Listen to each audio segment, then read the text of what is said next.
Well, the title of my talk is The Owls of Philippi Park, a local tragedy and national issue. Listen, this is a sad story, and I know that, and I have to tell you this sad story. The death of owls and um, other raptors and non-target mammals from anticoagulant rodenticides is probably going to be stopped as a result of a grassroots effort by people like you, and not necessarily by an intervention by the government like EPA. And that's just the way it is. And I'll try to explain a little bit why that is too. So the story of the owls that I'm going to describe, they're great horned owls, and let me just give you a little background. The scientific name is Bubo virginianus. They're also known as hoot owls. The great horns are the most widely distributed owl in North America. Their diet consists of rabbits, hares, rats, mice, voles. I learned in my research that it's one of the few regular predators is skunk. The great horned owls also hunt mid-sized mammals, birds, reptiles, amphibians, invertebrates, and there's thought to be around 3.9 million great horned owls in North America, and they live in the wild about 12 to 15 years.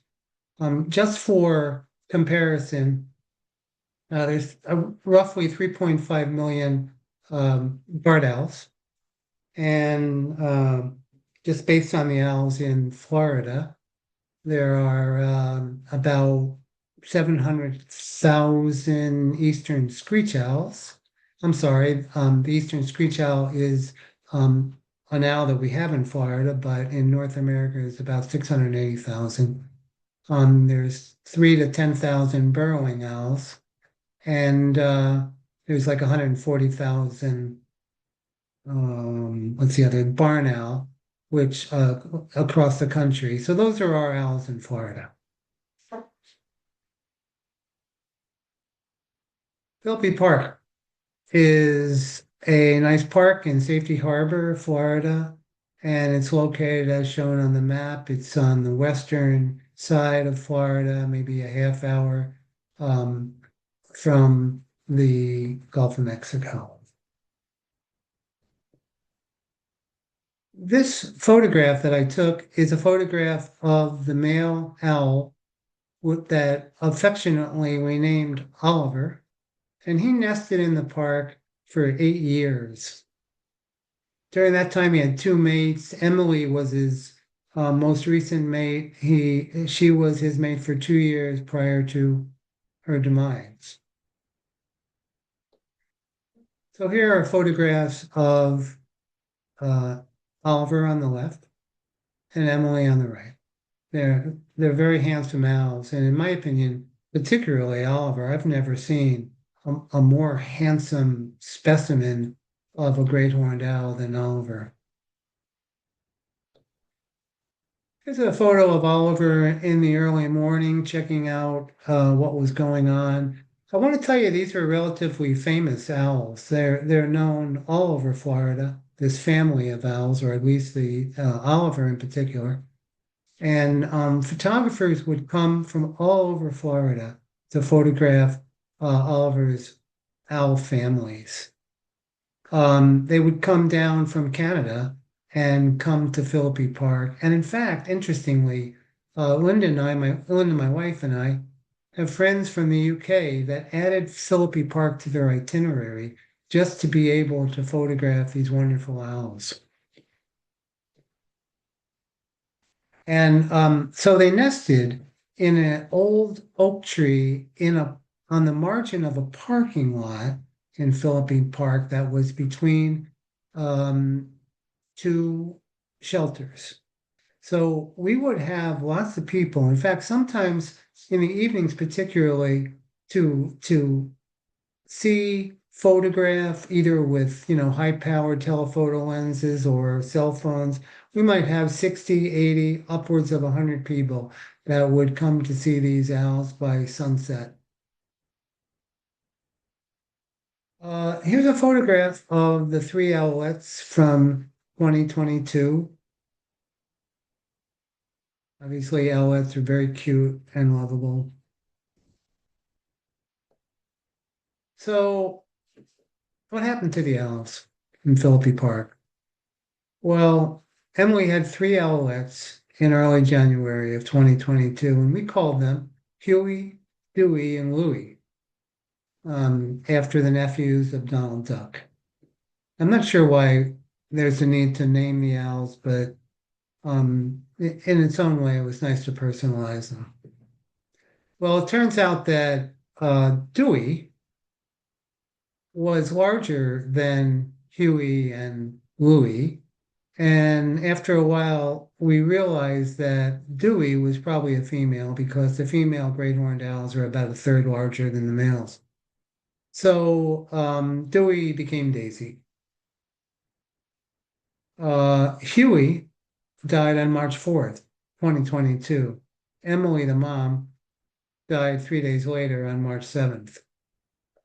Both deaths were confirmed to be caused by anticoagulant rodenticides based on necropsy results, largely based on signs of internal bleeding. That's what the anticoagulant rodenticides do. And necropsy is kind of the animal equivalent of a human autopsy, if you're not familiar with necropsies. Louis was found dead in the owl tree. We referred to their nest tree as the owl tree on April 5th, 2022. And Oliver, the dad, was found dead 3 days later. And necropsy results also confirmed rodenticide poisoning for him. There was one owlet left, Daisy. And we tracked her for almost 3 weeks. And a rescue group tried unsuccessfully, I'm afraid, to rescue her. And then she disappeared. And one of the last photos of her is given here. And you can see, well, let me go back. This photo that I took was before she got sick. And she looks very healthy. And then this is our last photo of her before she disappeared. And she obviously is sick. So the day that Emily, the mom, died, we realized that the city of Safety Harbor was using anticoagulant rodenticides. And you can see in this photo, let's see, I guess I can't get it there. The black box, the bait station that contained the anticoagulant rodenticides. And we found all of a sudden that these black boxes were all over the city properties. So a handful of us met under the owl tree and talked about what had happened and how obviously upset we were. I mean, we watched this owl family nest for up to some people for 8 years. My wife and I watched them for 5 years and took thousands on top of thousands of photographs. So we met and we formed what we called the Safety Harbor Owl Team. That night we started a Facebook group and we called ourselves the Safety Harbor Strong Owls in Nature. And 500 people joined the group that within 3 days. And at this point, we have over 3,700 members. This is one of our first brochures. And I want to go through this a little bit with you. On the left side, it has a picture of two of the Alouettes taken by friend Fred Bizard and a member of our team. And there is the name of the Facebook group, Safety Harbor Strong Owl in Nature. You don't need the link. If you just put the name in, you'll and search for it, you'll find it on Facebook. And if you're interested, please join it. Raptors Are the Solution is a group out of California, and they're abbreviated RATS, rats. And they provided us with initially with lots of educational materials specific to anticoagulant rodenticide poisoning. And Raptors Are the Solution are also a very potent they have political clout in California, and they've been very effective in getting the state of California to understand the dangers of rodenticide or anticoagulant rodenticide poisoning. And finally, we worked with a rescue group called Birds and Helping Hands, and they're based in Pinellas County, and their telephone number is provided there, and their email. All right, I want to talk a little science with you. My background is being a chemist, and I also want to tell you that not only being a chemist, but I worked in the agrochemical industry. I understand about rodenticides, and so I feel like I have a strong familiarity with the entire issue, not only from the side of citizens, but also from the position of the industry. So anticoagulant rodenticides, there are two types. The first is the first generation um, rodenticides, where warfarin is the stereotype. Warfarin was discovered in the 1940s and marketed in 1950. And there's two other first generation anticoagulant rodenticides on the market now, difascinone and chlorophacinone. And all three were effective at controlling or poisoning rats, but the problem with them was that the rats became resistant to them after a number of years. And so the industry developed second generation anticoagulant rodenticides, which are also known as superwarfarins. And examples are rodificom, bromadiolone, and the other two. Listen, they're much more potent than the first generation anticoagulants. These compounds are much longer lived in tissues, and whereas with the first generation products, a rat needs to eat or feed on the bait several nights to be able to get a lethal dose. And with the second generation, a single dose will be lethal, except that they don't die within a short period of time. They live for, let's say, 3 or 4 days longer. They become lethargic because of the poisoning. They're easy targets for owls and other raptors and non-target mammals. And the owl, for example, that catches and consumes a rat that has been poisoned with the anticoagulant rodenticides, those residues, and consumes it, those residues are transferred to the tissues and organs of the owl. And if the owl eats enough poisoned rats, the owl will die. By the way, I would mention that there is an antidote for the anticoagulant rodenticides, and that's vitamin K. But that's relevant for, of course, companion pets, cats and dogs can also get poisoned, not so much from secondary poisoning, although they can. But they can also get poisoning by direct exposure to these pellets, the form that the poison is comes in. And so they can be treated by veterinarians, and typically the vets use, if they diagnose it as anticoagulant rodenticides, the vets will give vitamin K as an antidote. But it's a long process because these compounds are so long-lived in tissues, particularly the second generation anticoagulants. So, it wouldn't be surprising that a pet would be on vitamin K for months. Um, then there's what we call the safer rodenticides. These rodenticides, these two classes of chemistry are not safe by any means for direct exposure.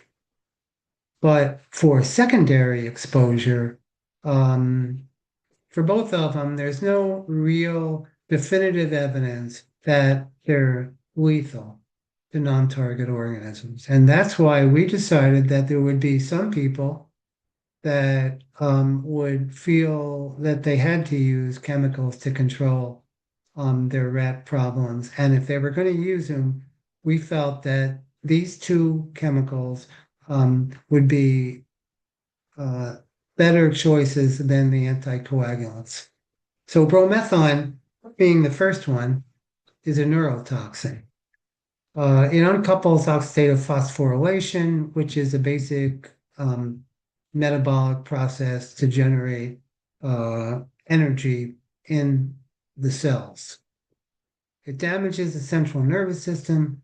It causes paralysis and convulsions and death in rats, in mice, and in dogs and cats, and anybody who ingests it by direct exposure. And as I said, while it's very toxic on direct exposure, there's no definitive evidence that it causes lethal secondary poisoning to non-target organisms. And that's why we considered it as a safer rodenticide, specifically for our owls, other raptors, and non-target mammals. The other so-called safer rodenticide was cholecalciferol, and that's also called vitamin D3.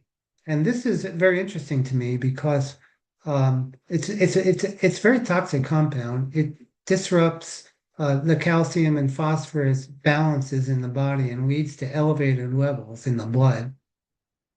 And this, in toxicology, we have a kind of a statement that says the dose makes the poison. And in this case, this is really very relevant. So cholecalciferol, vitamin D3, we take it. I take it as a supplement at 1,000 micrograms in a given capsule, and it's good for me. It's certainly not a poison, but in a pellet as a rodenticide, it's in a much higher concentration, and it is very toxic on direct exposure to a rat or a non-target organism. Anyway, the dose makes the poison. And finally, this compound as well, highly toxic on direct exposure, but is not reported to cause lethal poisoning to secondary consumers like owls and hawks and non-target mammals who eat the rat that's been poisoned with either one of these, bromethalin and cholecalciferol. But as I'm going to tell you later, these are really only last resort chemicals that we would want either a homeowner or an apartment manager or a restaurant owner or a pest control agent to use. We would really prefer a non-chemical approach to rat control. Here's a typical poster we got from the Raptors Are the Solution organization. It says, I'll just read this one. Rat poison kills more than rats.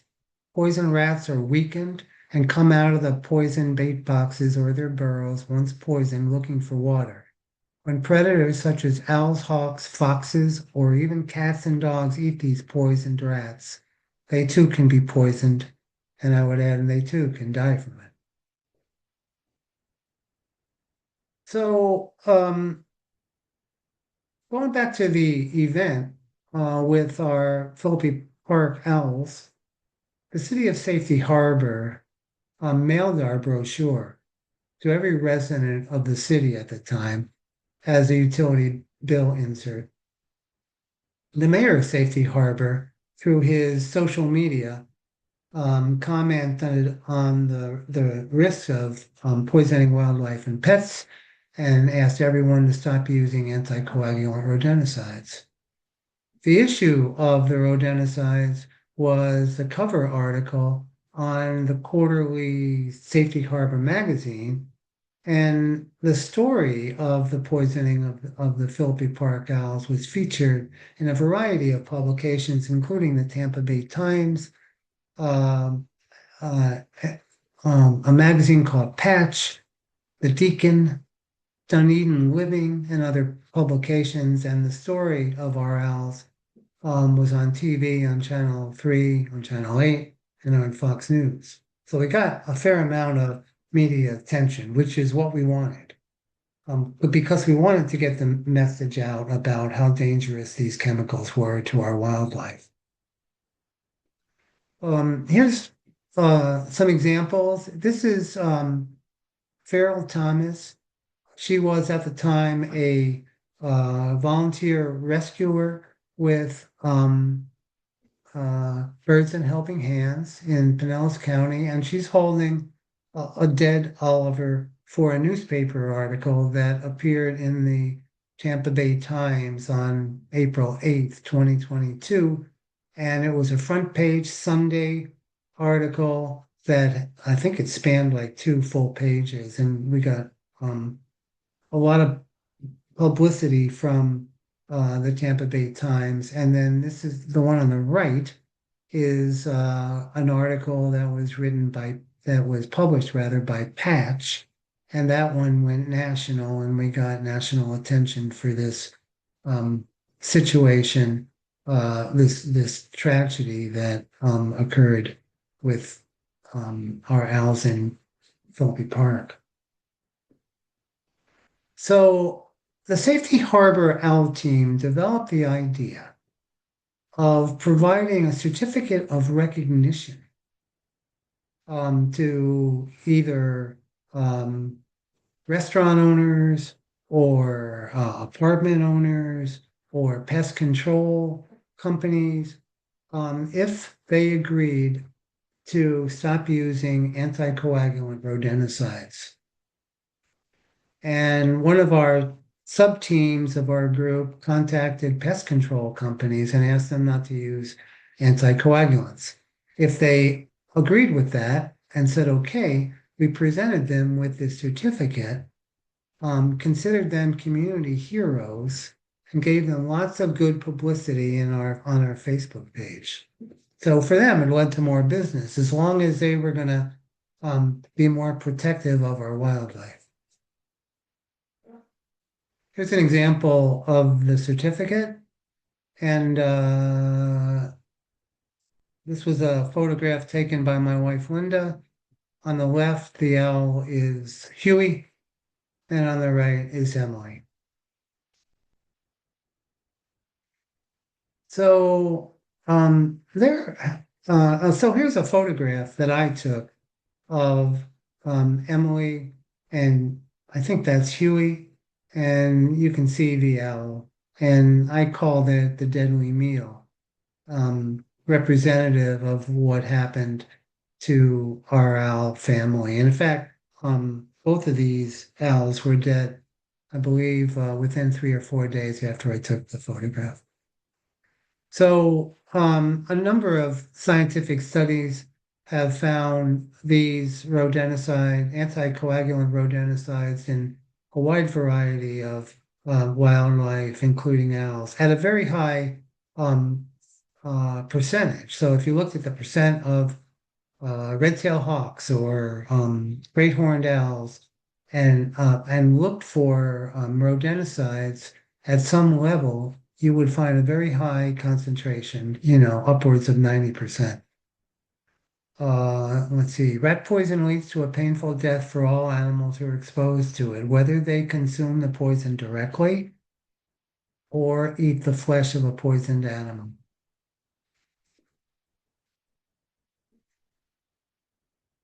And, one thing to consider is, these rats and mice and other rodents are food for the owls and other raptors and also some mammals. So when you poison the rats, you also kill off these their predators, and in the end, the long-term situation is you're increasing, not decreasing the rat population because you're eliminating the wildlife that controls their population. So, following along with that, one adult owl can eat roughly 1,000 to 1,400 rats in 1 year. The rats, the mice, other small animals are important in the ecosystem, as I mentioned, for being food for many animals and also as seed dispersers. So using poison to kill rodents has a long-term effect of actually increasing the rodent population since the poison kills off the rodent's natural predators, owls, and allows the rodents to breed unchecked. So we think there's a better way. And there's a better way to keep our homes safe from owls, businesses, and protect our pets and keep the rodents in the wild where they belong. So here's what you can do. First, you can keep trash bins tightly closed. You can clean up rather refuse, remove pet food, spilled birdseed, and fallen fruit. So on the spilled birdseed, so Lynn and I have always had bird feeders in the houses we've been in.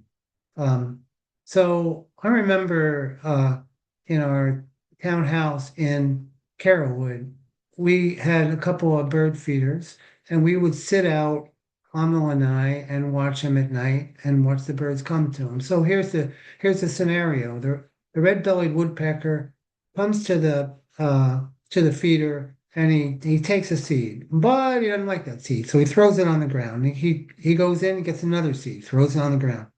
Well, maybe he throws a half dozen or more seeds on the ground before he finds the peanut or whatever it is that he's looking for.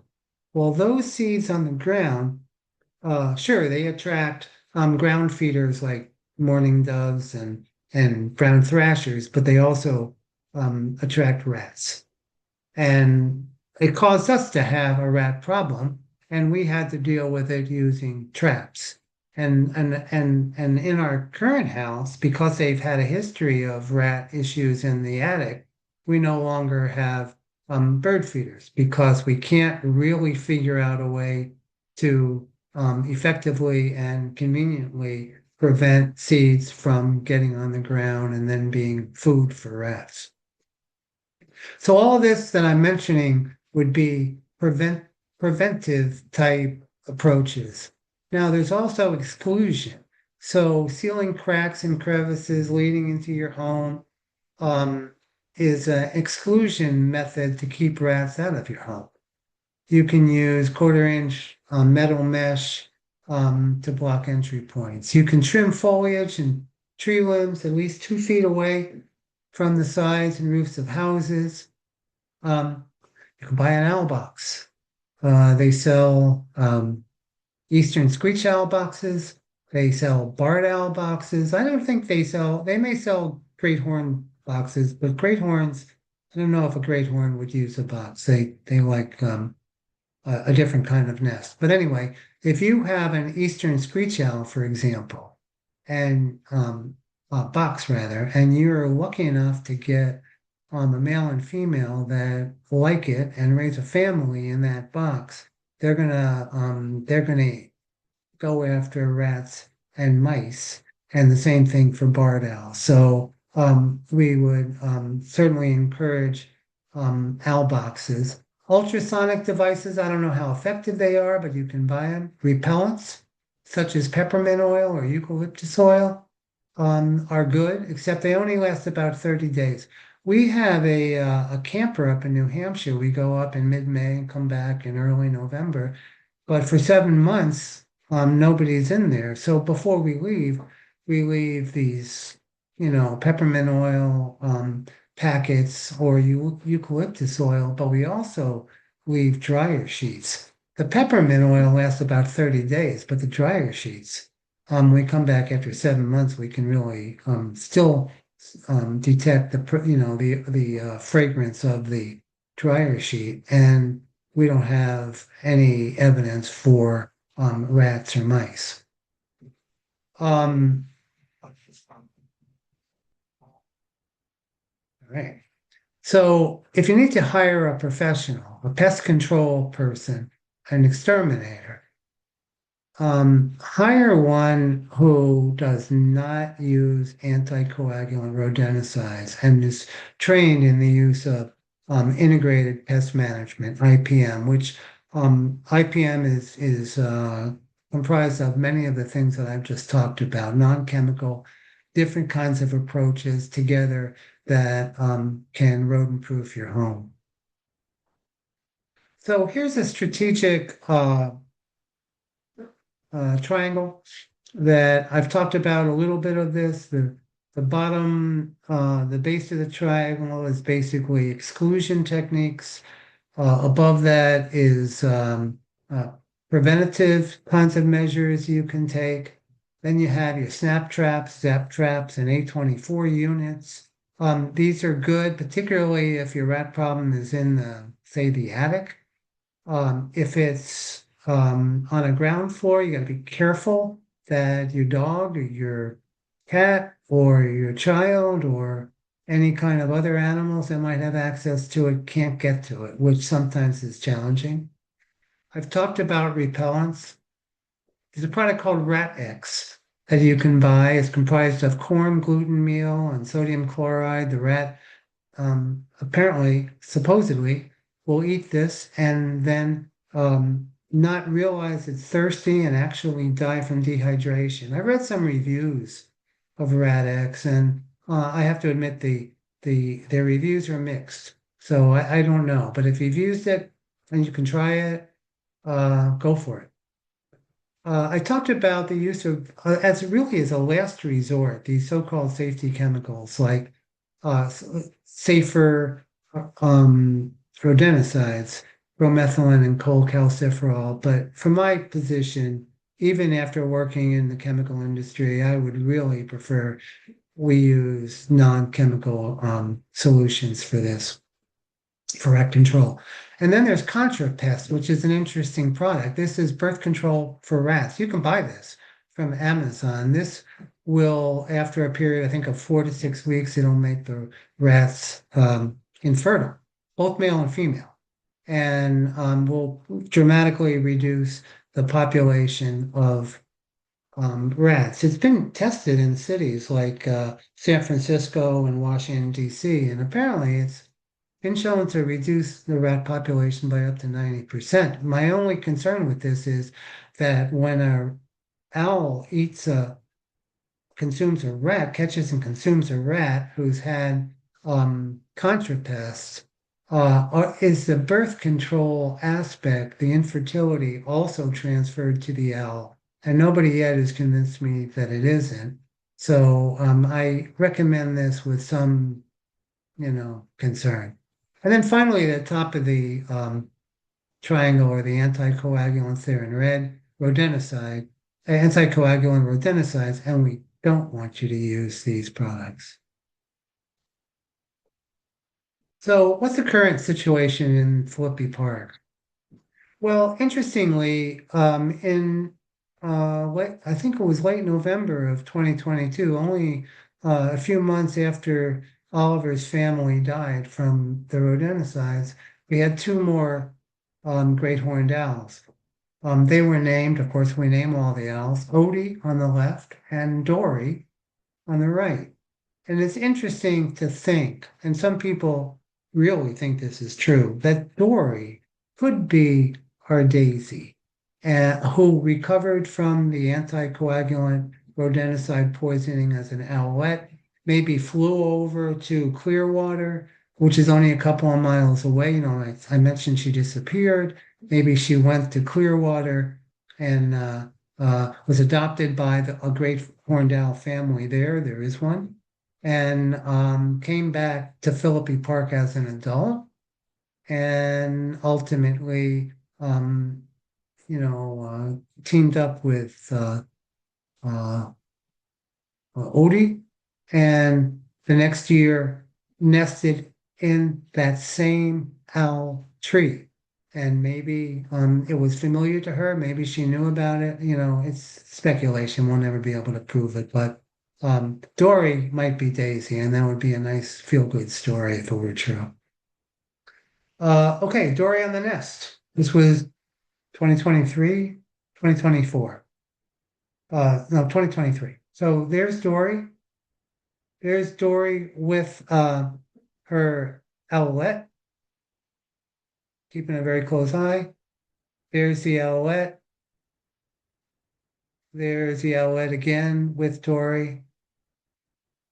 And there's Odie keeping a very close eye on the owlets and Dory.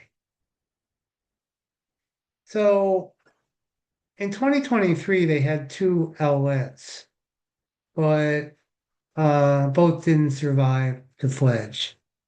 In 2024, Odie and Dory again had two owlets, but we had a heavy rain only a couple of weeks after these owlets hatched, and the nest really doesn't drain very well, and the owlets drowned, sadly. So Odie and Dory remain in the park, and we hope they'll have success this year. Actually, in a few weeks, they'll be nesting, and Linda and I will be there photographing them and watching them. I don't know, 3 or 4 times a week, and we're really hoping for the best. They're going to be much. They're older. They're going to be much more experienced, and we hope that they get it right this time, and we don't have bad weather and whatnot. Um, so I wanted to talk to you about the regulatory situation briefly. So every 15 years, EPA is required to review all pesticides. They do it, on a staggered level. They don't do all at once, but every 15 years they are by law required. They started on the anticoagulant rodenticides in 2016, and in November of 2022, they published a proposed interim decision. EPA proposed various risk mitigations and they asked for public comments. I could go through the proposed risk mitigations they offered, but it's complicated and I don't have time. Based on, and EPA got, I think, 7,500 comments, a lot from our group, from the industry, from the agrochemical industry, from the chemical industry, from the pest control industry, from the restaurant owners industry. And based on the comments, EPA was expected to publish a revised interim decision in late 23, but that was delayed to fiscal year 24. That ended September of this year, and nothing's been issued. When it is issued, EPA will ask for more comments, and then we'll publish another interim decision. And it'll also involve risk to endangered species. To be honest, my opinion is that the proposed risk mitigations may help, but the real solution is for EPA to either cancel the registrations of the anticoagulants or severely restrict their use. I don't believe, or I think it's unlikely they're going to do this, largely because the agency believes that the benefits of the anticoagulant rodenticides outweigh the risks. So, it's up to us to get people not to use the anticoagulant rodenticides. There needs to be a strong um, grassroots effort here. Um, I published the story, or had published the story of the Philippi park owls and pretty much everything I told you in the Wild Lens magazine. And if you want to read, this was in 2023. And if you want a reprint of that article, just send me an email at mjshocken@gmail.com. It's listed there. Remember that there's two C's in my name. People frequently misspell it, but mjshocken@gmail.com, and I'll send you the article. That's wrong way. And that's it. Thank you. And please spread the word for people not to use anticoagulant rodenticides. I'd appreciate that very much.